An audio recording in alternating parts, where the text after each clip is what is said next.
Ayan, pero bago yan, ang ganda-ganda nitong bag na to, na syempre, gawang Pinoy. Kaya supportahan po natin ang mga ganitong lokal na mga produkto. Ito, speaking of gala nga, Profi at Rod, sa mga naghahanap po ng pwedeng lugar na makakapag-relax ka at makakapag-unwind, pero malapit lang.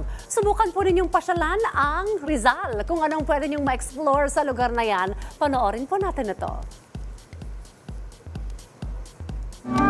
Ang Tanay Rizal ay isang bayan na kilala sa kanyang kamangha-manghang tanawin, makasaysayang lugar at magandang kalikasan.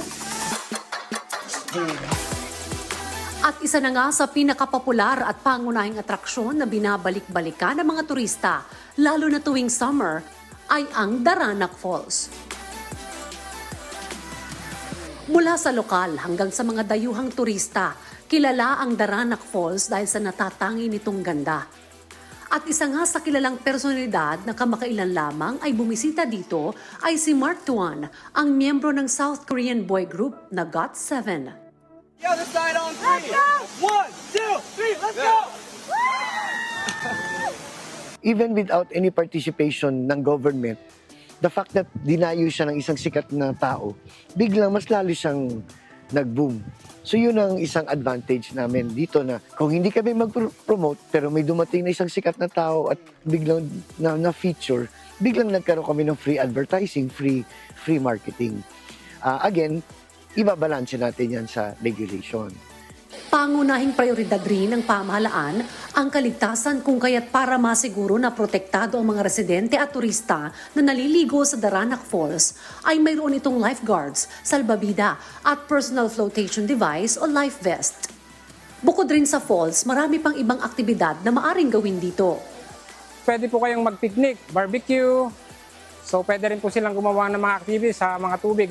Plano po namin maglagay ng mga additional amenities kagaya po ng mga additional na kubo, tables, roof course, tsaka canopy walk. Bukod sa makulay na tanawin at asul na tubig na ipinagmamalaki ng Daranac Falls, isa rin sa maipagmamayabang ng bayan ng Tanay ay ang kanilang paaralan na University of Rizal System na nagbibigay halaga sa ating agrikultura at kalikasan. Basically, it focuses on agriculture. Yan ay dating Rizal College of Agriculture and Technology, yung RICAT. And nung na-integrate na yung University of Rizal System, nagkaroon ng iba't ibang branches ang URS. Yung sa Tanay, na-maintain nila yung pagiging focus on agriculture. Kasi basically, ang lugar na ito, ng Tanay, especially sa Paloc area, is mostly agricultural area. So, yung mga gustong mag-aral tungkol sa farming, tungkol sa anything with agriculture, dito nag-e-enroll. Maraming dekalidad na kurso ang URS Tanay. Ngunit para sa mga nais mag-aral ng agrikultura, mayroon rin silang pagpipilian. We offer two programs in agriculture, BBS in agriculture and Bachelor of Science in Agriculture and Value Systems Engineering. Maliban sa pag-aaral na isinusulong ng URS Tanay, mayroon rin silang binubuong proyekto na nakatuon sa agri-ecotourism. So we are projecting that after we develop the project components of this endeavor, then we will be able to market our campus as an alternative tourist destination.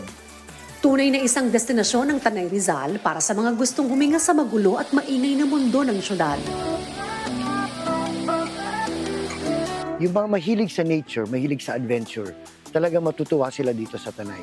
Hindi magkukulang sila sa accommodation, sa food, sa security. Yan po ay pwedeng ipagyabang ng bayan ng Tanay. And kung kayo naman ay nanggagaling sa Manila, yung proximity ng Tanay ay talagang malapit lang. Ang pagtuklas sa Tanay ay hindi lamang isang paglalakbay o pamamasyal, kundi isang karanasan na magbibigay ng bagong pananaw at pagpapahalaga sa yaman ng kalikasan at kultura ng Pilipinas.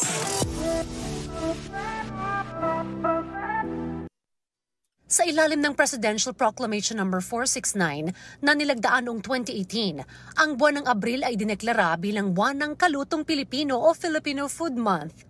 Layunin nito na ipagdiwang, ipakilala at higit sa lahat ay i-preserve o pangalagaan ang ating sariling kultura sa pagluluto at lokal na mga pagkain para maibahagi natin ito sa mas marami pang tao at maipasa sa susunod pang mga henerasyon.